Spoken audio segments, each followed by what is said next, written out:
Boa noite, irmãos. Na Odisseia, o canto das sereias, mitologia grega, as sereias cantavam uma melodia irresistível, que os marinheiros perdiam a noção e se entregavam àquele cântico magnífico, belo, mas depois suas vidas eram ceifadas por elas mesmas. Odisseu, no capítulo 12, ele quer ouvir esse canto de qualquer forma, mas ele também tem ciência. Ele sabe que ouvir aquele canto é ouvir o canto da morte. Então ele tenta dialogar com essa perspectiva, com essa ideia. Ele pega um barco com seus marinheiros, vai para a Ilha das Sereias, mas antes de chegar, ele se prepara para isso. Ele passa cera no ouvido dos marinheiros e ele é amarrado diante de um mastro para chegar e poder ouvir o canto das sereias. E o dito que ele faz é assim: enquanto isso eu explicava tudo aos meus companheiros, a nau bem construída chegou muito depressa à Ilha das Sereias, pois impelia a um vento favorável. Então, a mim, as mãos e os pés me ataram no navio junto ao mastro, e a este prenderam as cordas. Elas, as sereias, não ignoravam que a nau veloz passava perto e entoaram esse canto de voz aguda: vem cá, decantado Odisseu, grande glória dos aqueus, detém a nau para que possas escutar a nossa voz. Abra sua Bíblia em 2 Coríntios, capítulo 6. Hoje nós meditaremos do verso 14 ao verso 1 do capítulo 7.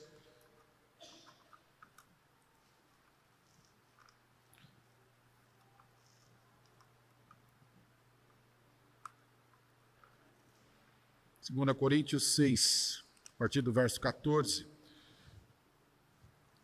Não se ponha em julgo desigual com os descrentes, pois que sociedade pode haver entre justiça e a iniquidade? Ou que comunhão existe entre a luz e as trevas? Que harmonia pode haver entre Cristo e o maligno? Ou que união existe entre o crente e o descrente? Que ligação há entre o santuário de Deus e os ídolos? E que nós somos santuário do Deus vivo. Com ele, como ele próprio disse: habitarei e andarei entre eles e serei o seu Deus, e eles serão o meu povo. Por isso, o Senhor diz: saiam do meio deles e separem-se deles, não toquem em coisa impura, e eu os receberei. Serei o pai de vocês, e vocês serão meus filhos e minhas filhas, diz o Senhor Todo-Poderoso. Portanto, meus amados, tendo tais promessas, purifiquemo-nos de toda impureza, tanto da carne como do espírito, aperfeiçoando a nossa santidade no temor de Deus. Irmãos, o contexto aqui ainda é um contexto onde Paulo abre o seu coração para a igreja de Corinto. Ele está fazendo isso até aqui, então. Paulo tem, de certa forma, foi causado uma celeuma com a igreja de Corinto, a influência dos falsos apóstolos, a dificuldade de Paulo em algum momento em não visitar a igreja. Ele prometeu que iria e ele não foi à igreja. Ele justifica isso, mas isso não foi bem visto. Paulo é considerado um fraco apóstolo, alguém fraco, com limitações, porque a cultura helênica que dominava a igreja de Corinto é uma cultura do poder, é uma cultura do poder do discurso, do poder do empenho, da fala, do poder da ostentação, da imposição, da presença, do dinheiro. Tudo isso é visto e Paulo é tudo menos isso. É o contraste de um apóstolo sofredor. ele contrasta isso e diz: os meus sofrimentos, eu participo dos sofrimentos de Cristo, venham também vocês participar assim. E o problema é que a igreja de Corinto está sendo seduzida por um discurso de um evangelho de adoração à própria igreja, à própria conveniência, ao próprio status que ela desejava viver. E Paulo então vem argumentando diante disso até aqui. E Paulo, quando vem trazendo então, diante dessa abertura do seu coração, ele vai diagnosticando que, de certa forma, não é um problema em si moral, é um problema pactual, é um problema de aliança com Deus. É por isso que ele evoca aqui vários textos da aliança, porque o problema da igreja de Corinto é perder essa ideia da aliança que existe com Deus. A posição dos falsos apóstolos aqui estava introduzindo uma idolatria disfarçada no coração dessa comunidade. Não uma idolatria de realmente se prostrar diante dos ídolos da cultura helênica, mas se prostrar diante do próprio coração, do próprio desejo, do próprio ego, da própria cobiça, da própria vontade assim. E essa competição desse discurso de adorar a si mesmo, e Paulo chamando o povo para adorar a Deus e não os recursos que Deus concedeu à igreja, estava bloqueando essa reciprocidade dessa relação de Paulo com a igreja de Corinto. Por isso, Paulo vem evocando vários textos aqui, e esse texto, de certa forma, é polêmico, né? Porque há uma crítica textual, ele vai trazendo várias rapax legômenas, né? Textos que são utilizados só aqui, não tem outra parte da Bíblia que ele utiliza, chamando essa parte.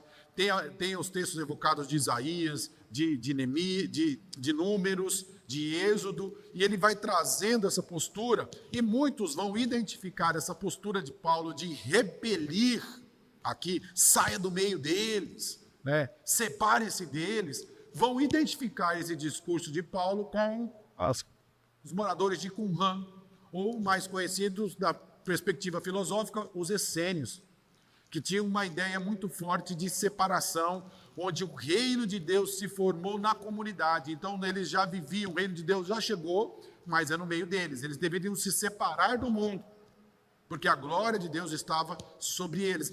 Mas, por mais que o texto que Paulo se utiliza tenha certa identificação, há também posturas diferentes, porque há uma posição escatológica, o reino de Deus chegou. Os essênios estão certos, chegou. Mas os essênios entendem que o reino de Deus chegou a eles. E Paulo está dizendo que o reino de Deus chegou em Cristo, para a igreja. Isso tem uma distinção muito grande. Por isso, do versículo 14 aí em diante, Paulo vai fundamentar a sua exortação com 5 perguntas retóricas, que contrastam a identidade da igreja com a identidade dos incrédulos. É preciso ver, a igreja precisa fazer essa análise, ela precisa entender a sua identidade, distinguir quem ela é e quem o mundo é. Isso era necessário naquela época e é extremamente necessário hoje. Por isso ele vai usar, vós sois o templo de Deus, o templo do Deus vivo. Entre todas essas as citações, essas promessas incondicionais, promessas condicionais, há uma exortação inclusiva dessas promessas. E ele vai trazer 3 imagens diferentes.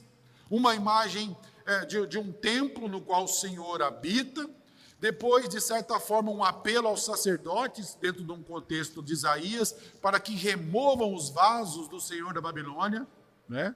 Lá da Babilônia. Depois há uma promessa divina de que Deus será o pai do filho de Davi. E essas imagens podem ser consideradas como tendo essa unidade, essas promessas proféticas relativas ao regresso do exílio. Eu até falava um pouco com o presbítero Daniel pela manhã, quando ele me perguntava sobre a mensagem. Nós, de certa forma, dentro da Escritura, pela representatividade, participamos de 3 êxodos. Participamos do êxodo no Egito, Depois o povo peca e o povo é levado para a Babilônia, levado lá para a Síria, para a Babilônia. O povo regressa, mais um êxodo. Segundo êxodo, o povo regressando para Israel. E agora, esse último êxodo, somos guiados não mais por algum Messias ou alguma figura libertadora limitada, mas agora pelo próprio Cristo, que de certa forma já habita em nós, na sua igreja, com o seu Espírito, nos conduzindo à terra prometida, nos conduzindo à consumação de todas as coisas. Por mais que o reino já tenha chegado, não podemos negar que estamos em uma caminhada para o fim, para nos apropriarmos dessa terra plenamente restaurada. E é dentro dessa figura de aliança de Deus, de um povo e de uma terra, que Paulo vai evocar esse povo a entender tudo isso. Corinto estava se misturando com tudo aquilo que lhe parecia agradável, assim como foi no Egito, assim como foi antes da Babilônia. O povo começa a se iludir, e aí Paulo está falando, não se esqueçam, a salvação já chegou em vocês são salvos, e se vocês são salvos, vivam assim. Essa caminhada até o fim precisa ser santa, precisa ser debaixo da aliança. A salvação é um regresso ao êxodo, é um regresso a essa caminhada, a esse rumo que antes era para a Babilônia, agora é para a terra prometida, é para a restauração de todas as coisas. Por isso eu gostaria de nessa noite falar sobre a restauração e purificação no último êxodo. É necessário nessa caminhada sermos restaurados, sermos purificados, para continuarmos caminhando rumo à terra prometida. Então há uma urgente necessidade de reconciliação da igreja com o apóstolo Paulo e reconciliação da igreja com o próprio Deus. Porque a dificuldade relacional com Paulo é, primeiro, porque eles estão perdendo Deus como referência. Então, como a igreja deve se manter nesse último êxodo? Como é que nós, agora, sabendo que estamos caminhando para o fim, Deus já chegou, já mandou seu Filho, já fomos salvos, já fomos restaurados, como é que a gente vai se manter até esse fim? Em primeiro lugar, conservando a sua identidade. O verso 14 e o verso 16 aí vai nos dar essa ideia. Não vos prendais a um jugo desigual com os incrédulos. Aqui há uma alusão, talvez, a 1 Coríntios, também no capítulo 5, lembrando a proibição de arar, aqui em Deuteronômio, arar um boi com burro. Era proibido porque não dá certo. A altura é diferente. Como é que vai colocar o jugo? O burro é menor, o boi é maior, vai ficar torto, não vai andar, não vai conseguir trazer o corte direto ou correto na terra. Essa é a descrição, não tem como misturar, não tem como trazer esse jugo aí. Israel, naquele tempo, desse contexto, Números 25:3 vai nos falar, se uniu a Baal Peor. É dentro desse contexto, Paulo vai lá atrás, pega essa figura de contaminação e traz aqui para combater essa nova contaminação que a igreja de Corinto está cometendo igual no passado, se envolvendo com outras perspectivas idólatras, mesmo que esta seja interna, não externa. E Paulo está preocupado com isso. Por isso, Paulo retoma aí o tema da idolatria como uma ruptura da aliança. Idolatria é quebra de aliança. Deus tem um povo que ele salva, que ele resgata, e ele traz os seus estatutos, traz os seus mandamentos, e é necessário que esse povo se guarde em purificação e em santidade. Os falsos apóstolos, de certa forma, estão num sincretismo cultual, misturando, de certa forma, uma adoração a Deus, mas uma adoração a você mesmo. Traga para o culto aquilo que você gosta. Traga, imponha o seu desejo, aquilo que te dá satisfação, aquilo que te dá contentamento. Vista-se da forma que você gosta, que te dá prazer. Busque isso. Coma do jeito que você quiser. Busque viver aí a forma que vai te trazer contentamento. E parece que essas coisas estavam adentrando a igreja de Corinto, esse tipo de discurso atraía a igreja a essa conveniência. E Paulo está chamando a atenção que é uma igreja que foi chamada para viver debaixo de uma aliança, de um pacto com Deus, é debaixo de uma lei, é debaixo da graça de Deus, é debaixo de um discurso onde o caráter de Cristo predomina sobre nós. O jugo significa uma aliança espiritual, não conveniência social.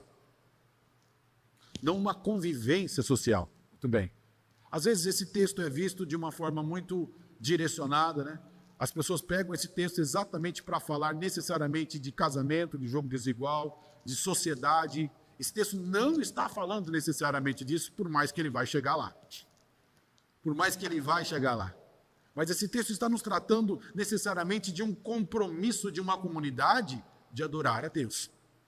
Há uma antítese aqui, essa linguagem escatológica. O povo de Deus pertence a essa era vindoura que já chegou, não a era presente. Ele faz isso. A era presente pertence a esses falsos apóstolos. Nós pertencemos a um reino que já começou, mas que virá plenamente.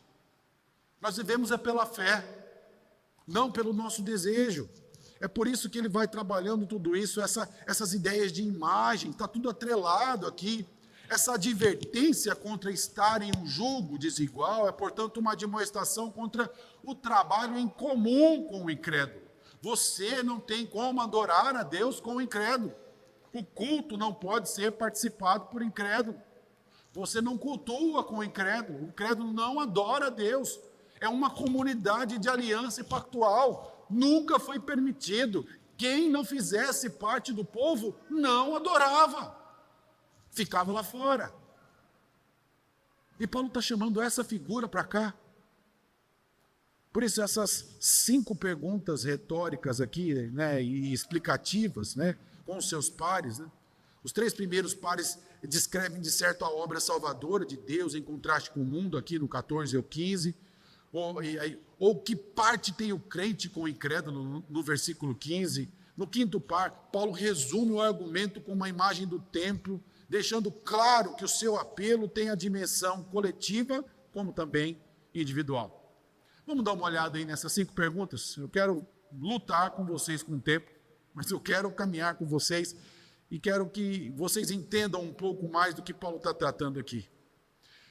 Pois que participação tem com ou que relação há entre a justiça e a injustiça? Gente, apesar de todas as aparências, Corinto é uma igreja que pertence aos justos. É uma questão de posição. Por mais que Corinto esteja vivendo uma vida aí equivocada, uma adoração distorcida, ela faz parte de nós justos porque Deus a colocou nessa posição. É uma posição de justificado. Portanto, eles não têm parte e nem participação na injustiça, na qual os que são fora de Cristo estão. Então, muito provavelmente, Paulo não tem em vista aqui a lei em geral, mas ele fala não especificamente a lei de Moisés, mas a justiça efetuada por Deus em Cristo. Esse povo recebeu essa lei, esse povo recebeu a graça, esse povo recebeu essa transformação e a posição de justos. Que parte tem os justos com os injustos? Não é uma questão moral ou ética, é uma posição. Por isso que sociedade tem a justiça com a injustiça. Então, aqui, a justiça que ele trabalha é salvífica, é a salvação de Deus inaugurada nessa nova criação, enquanto que a iniquidade aqui é uma ideia de ilegalidade. O que tem o justo com o injusto, com o ilegal, com a rebelião contra Deus, é linguagem de aliança. Portanto, a união com os oponentes, com os falsos apóstolos, é impossível. Ele está tentando esclarecer isso para a igreja. Não tem como vocês se unirem a esse tipo de discurso. Deus não chamou vocês para viverem assim. Segunda pergunta, ou o que tem a luz em comum com as trevas? Quando ele fala de luz, talvez nos dá a ideia da sua conversão, né? Paulo, a caminho de Damasco, não foi isso? Caiu, veio a voz do Senhor, Paulo, por quê? Me persegues. E ele então vê a luz, e ali ele fica cego, depois há a sua restauração, depois a sua caminhada e o início do seu ministério. Ele talvez está relembrando diretamente esse processo de Deus criando a luz, o tirando das trevas. É a ideia da criação, Deus o tirou das trevas.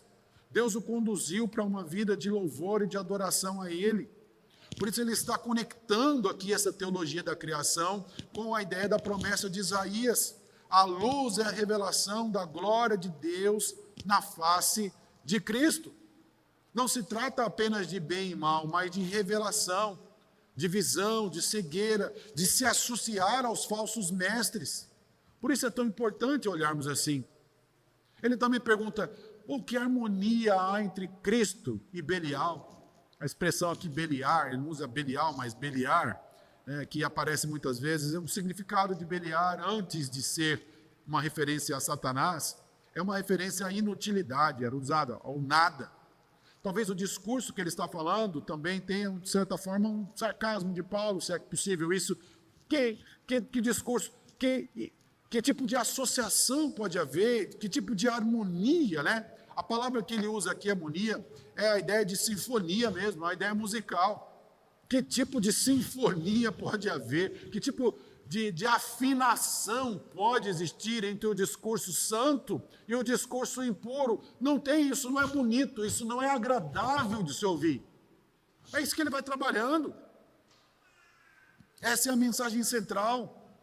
Os falsos apóstolos vêm pervertendo essa sinfonia, eles distorcem o evangelho e eles tornam-se ministros de Belial. E a igreja não conseguia ver isso, porque esse discurso era interno, acontecia dentro da igreja. Ou que parte tem o crente com o incrédulo? Aí ele pega de modo geral. Paulo não está se dirigindo a essas palavras à situação em Corinto necessariamente, mas ele está pensando em termos escatológicos. Você que é crente, você participa de um outro reino, é uma outra dimensão. É uma outra perspectiva. Você não vive para o agora. Enquanto a igreja do Corinto valoriza o agora, o experimentar, o desejar, o agora, o desfrutar do agora, a promessa de vivermos na presença de Deus no mundo restaurado é que rege e que move a sua igreja. Essa é a ótica da igreja. Não olhe para o agora, não busque a satisfação inteiramente agora, tenha a sua satisfação na volta de Cristo, tenha a sua satisfação na presença do Espírito agora, viva para a sua glória, para proclamar o seu reino. É diferente.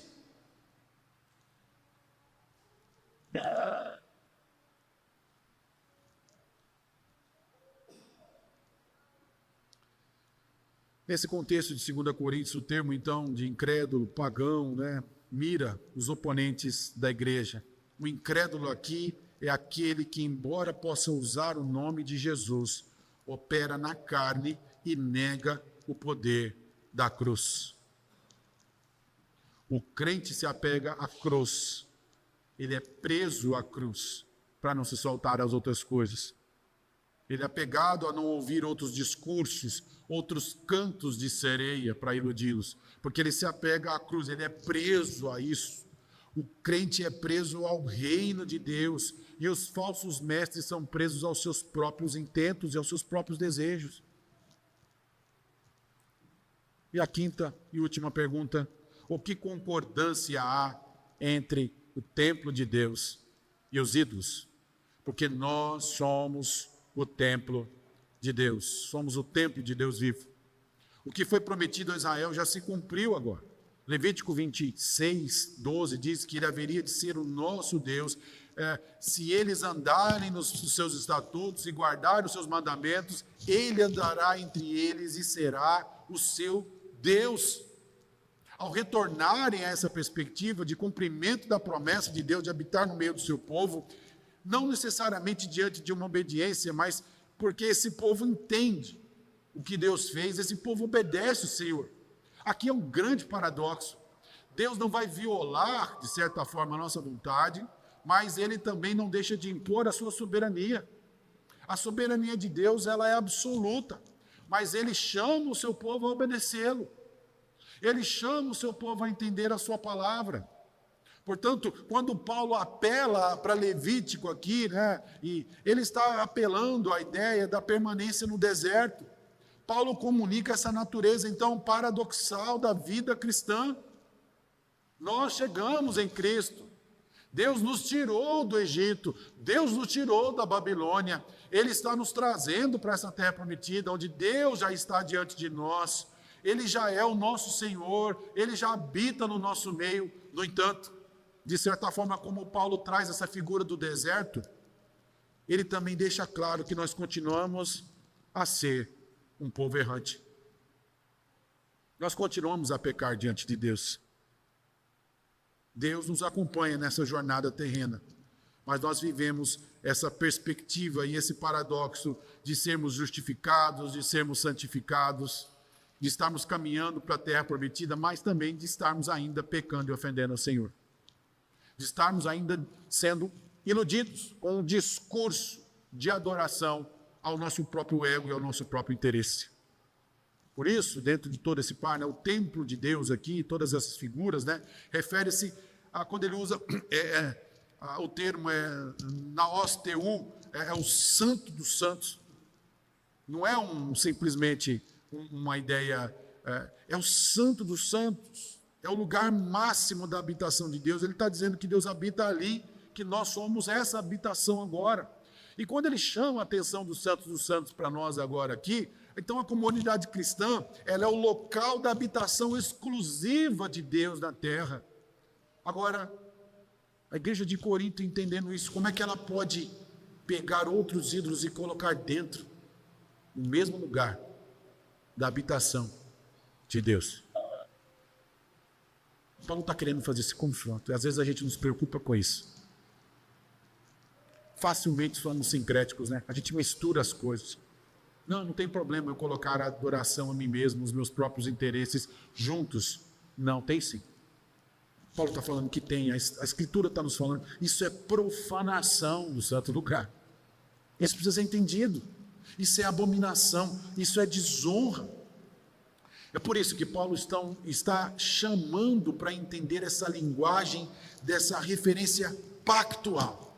Nesse retorno à terra prometida, Cristo está em nós. Entenda isso, nós somos o seu povo. Saber disso faz toda a diferença para não misturarmos com aquilo que Deus não tolera, para não profanarmos o lugar da habitação de Deus. Ser de Cristo faz alguma diferença para você? Os oponentes de Paulo enfatizam um cristianismo de realização pessoal, de ostentação. Se eles soubessem quem são, eles não estariam iludidos com falsos apóstolos. Paulo está chamando a atenção para esse discurso da aliança diante dessa realidade.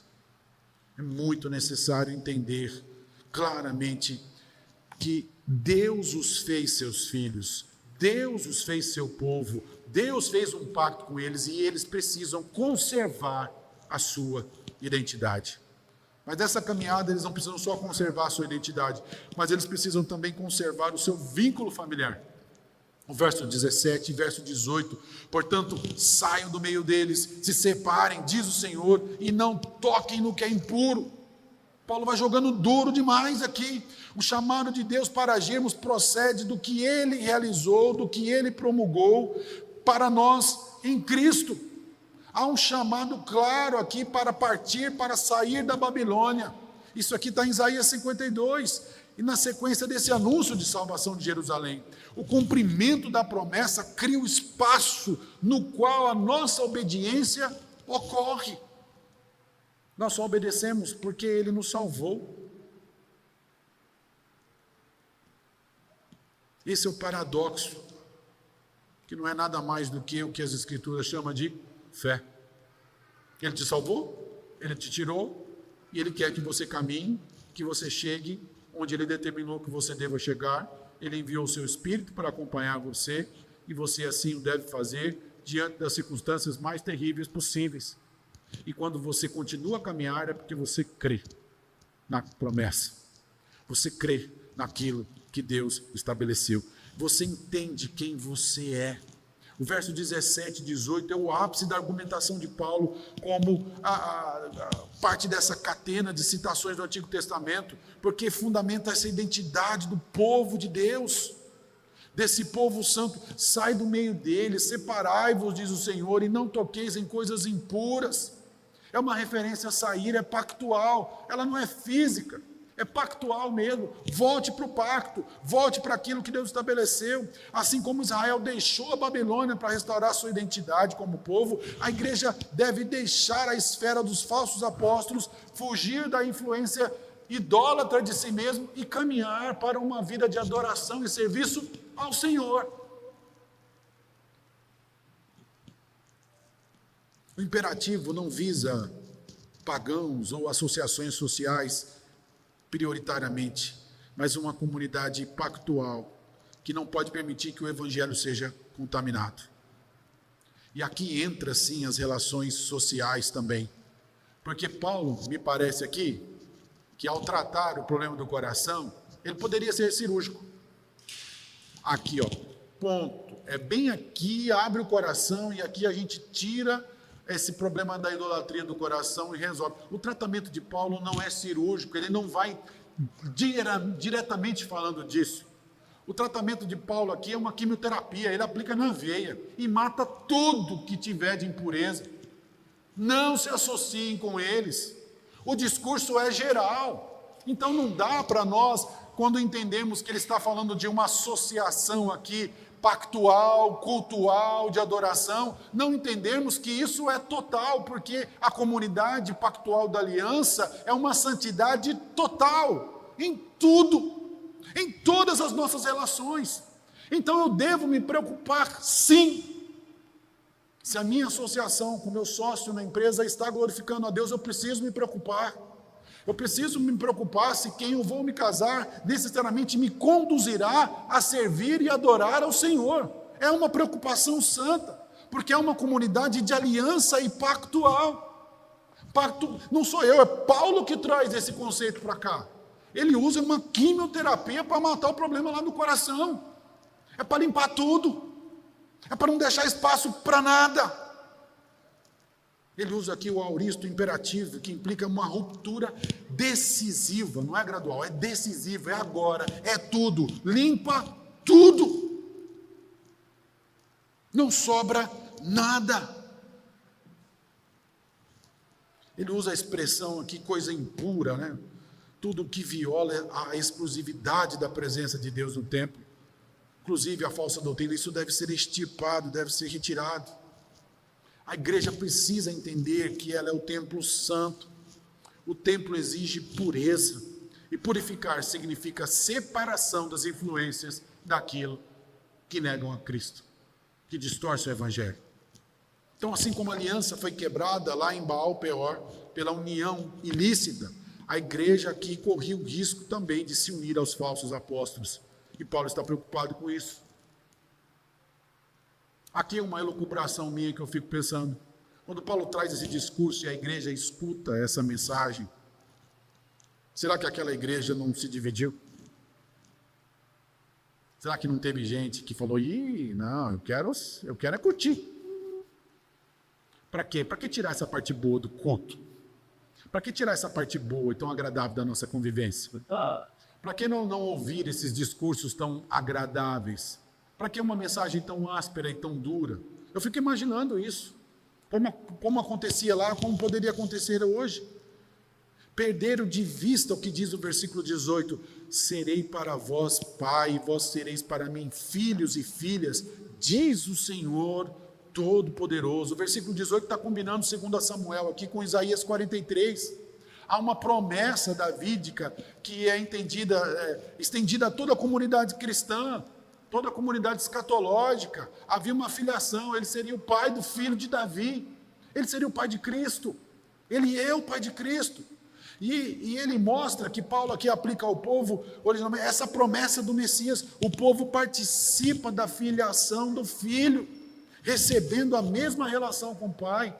É aquilo que o filho apresenta de dignidade diante do pai, e aí ele pega e nos coloca lá como filho, e ele assume o nosso lugar de miserável na cruz.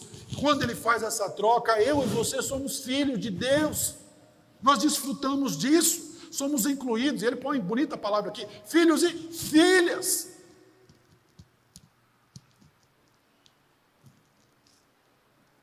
O Todo-Poderoso, a majestade de Deus inclusa na ideia de paternidade, Nós adoramos aquele que é o Todo-Poderoso. Portanto, Deus acolhe aqueles que se separam da idolatria. E a separação, ela é consequência, não necessariamente uma condição, mas ela é resultado da adoção. Primeiro Ele nos faz filhos, depois nós obedecemos. Depois nós nos separamos dessas coisas. Mas é porque nós somos filhos, que Ele deseja, e que Paulo aqui clama e roga, purifiquemos para a igreja. Nós somos filhos de Deus. Paulo não tem dúvida da filiação da igreja, mas é necessário que ela valorize, entenda e conserve esse seu vínculo familiar com Deus. Isso mexe muito conosco. Quando nós damos um mau testemunho, falamos impropriamente, parece que alguém deveria estar diante de nós e falar assim: você é filho de Deus? Esse aí é filho de Deus? Isso é muito mais forte do que falar isso aí é crente, que a gente já ouviu, porque crente hoje não significa mais nada, você me perdoa a expressão. Mas esse aí é filho de Deus? Isso quebra. Isso mexe com a nossa identidade, com a nossa filiação. Se Ele é o nosso Pai, nós precisamos honrá-lo e glorificá-lo. Muito importante entender tudo isso. E por último, versículo 7. Nós não só conservamos nosso vínculo familiar, mas nós conservamos também a nossa santidade. Por isso que Paulo pega pesado no versículo 1. Tendo, pois, ó amados, tais promessas, purifiquemo-nos de toda a impureza da carne e do espírito, aperfeiçoando a santidade no temor de Deus. Os coríntios devem compreender na vida e na experiência o que foi feito por eles. Essa troca que eu já falei de justificação, esse entendimento deve nos conduzir necessariamente como filhos a uma vida de santidade, a uma vida de purificação, de honrar no temor do Senhor. No temor do Senhor. Amados, purifiquemos. Paulo se inclui nessa história. É a família de Paulo. Por mais que Paulo tenha toda a autoridade apostolar para poder falar, e tem hora que ele fala com dureza, ele não perde o amor e esse vínculo pastoral de se incluir nessa família. É a família dele. Corinto é a família dele. Eles são unidos pelo sangue de Cristo. Nada poderia separar isso. Por isso esse apelo tão amoroso de Paulo: amados, purifiquemo-nos. Paulo não está acima da igreja, ele está junto com a igreja nessa caminhada. Por isso, dentro de tudo isso, o versículo 1, não como um novo começo aqui, mas é a conclusão necessária dessa teologia do templo. A igreja já tem a adoção, ela já tem a presença de Deus, ela precisa, dentro dessa realidade escatológica, viver uma vida de santidade ao Senhor. Paulo não está trazendo ordens militares, mas Paulo está apelando como um pai espiritual para essa igreja. Purifiquemo-nos. Essa purificação está ligada às promessas. Porque ele fez promessa, você pode se purificar. Porque você é filho. Porque ele anda no meio do seu povo. Porque ele habita no meio do seu povo. Porque você é templo de Deus. Purifique-se.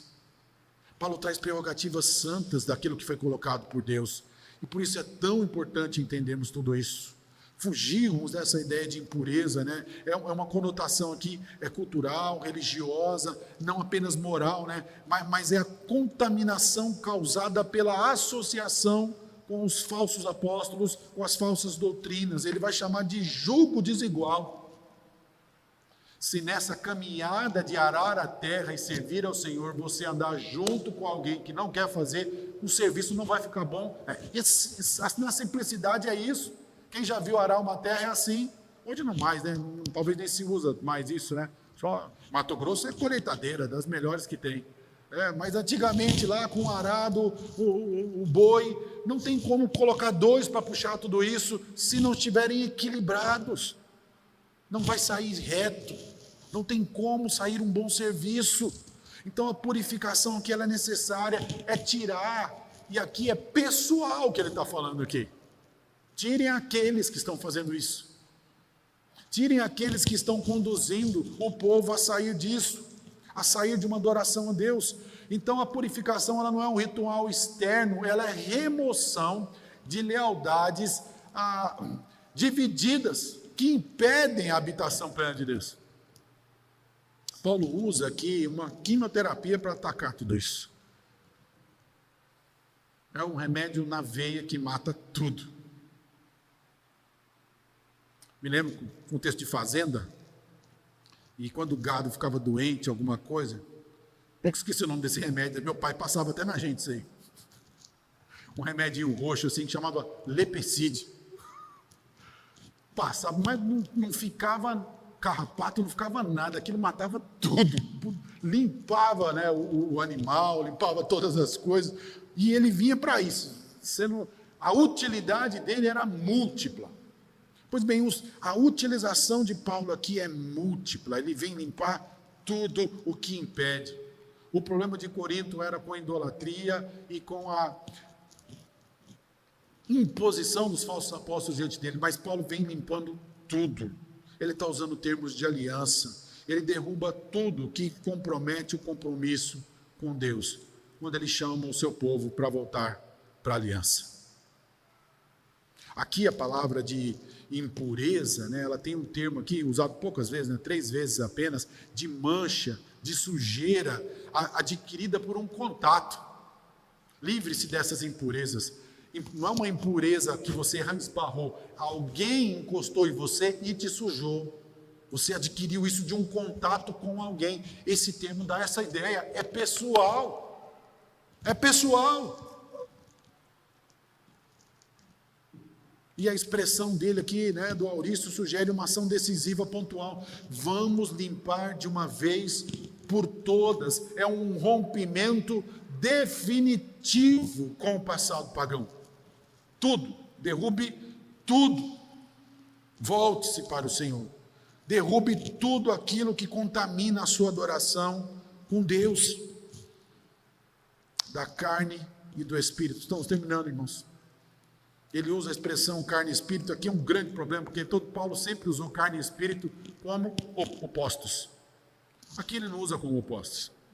Carne e espírito, quando ele fala dessa ideia aqui no texto, do verso 1, toda impureza, tanto da carne como do espírito, a tradução é boa aqui, tanto dessa parte visível, dessa esfera de vida, né, visível, livre-se dos rituais pagãos, quanto da esfera interna, do espírito, é do seu coração.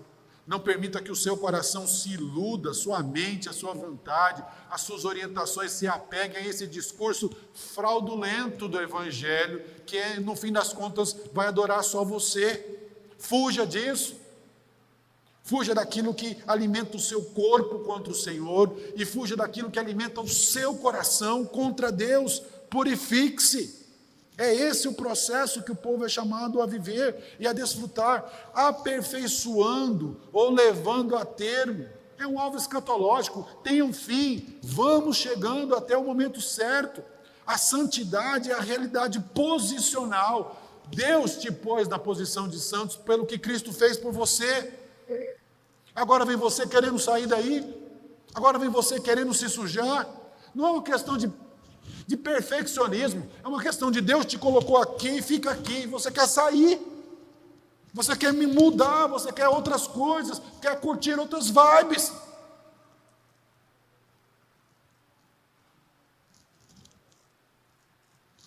A santidade é a consumação da separação, ela é o preenchimento positivo desse espaço deixado vazio, quando você tira a impureza, quando você limpa desse toque contaminado que alguém te tocou, o que deve ocupar esse vazio e esse espaço é a santidade.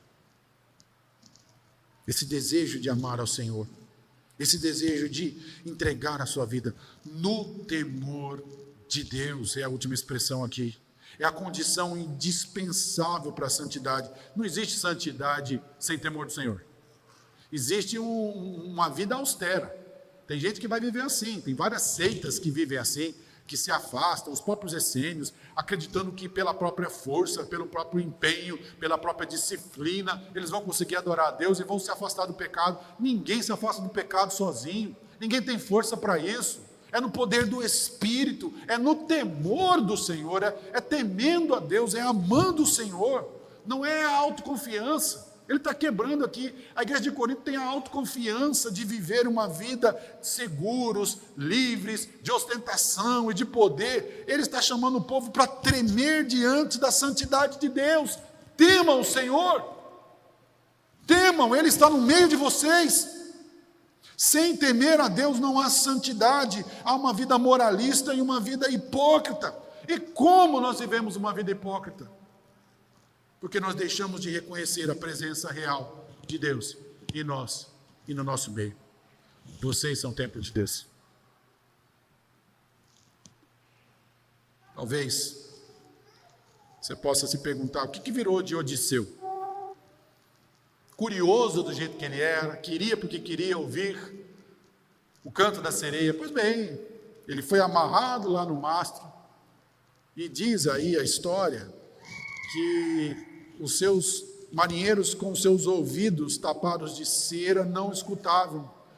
E ele enlouqueceu diante do canto das sereias. Ele se retorcia, ele dava sinais para que ele fosse solto, porque o desejo dele era se entregar na hora para essas sereias. Ele queria desfrutar da presença dela, daquele canto maravilhoso e irresistível. Mas 2 dos seus marinheiros, que foram preparados por ele mesmo, foram lá e o amarraram ainda mais forte, para que ele não conseguisse se desprender daquele mastro e se entregasse às sereias.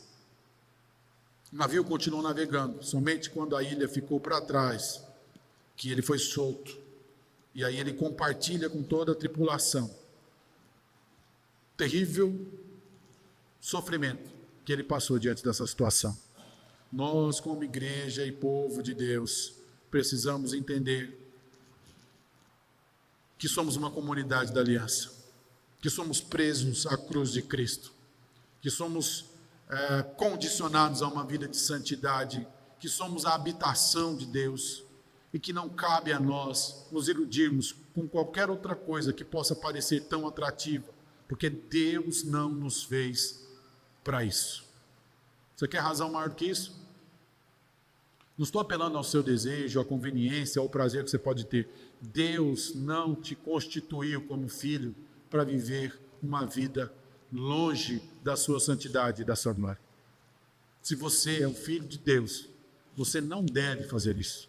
Você deve buscar, adorar e servir ao Senhor em todas as suas relações. E se alguma coisa te contamina e te conduz para longe disso, que tudo isso seja rejeitado, porque a prioridade de um filho é agradar ao seu pai, é viver para a sua honra e é viver para a sua glória.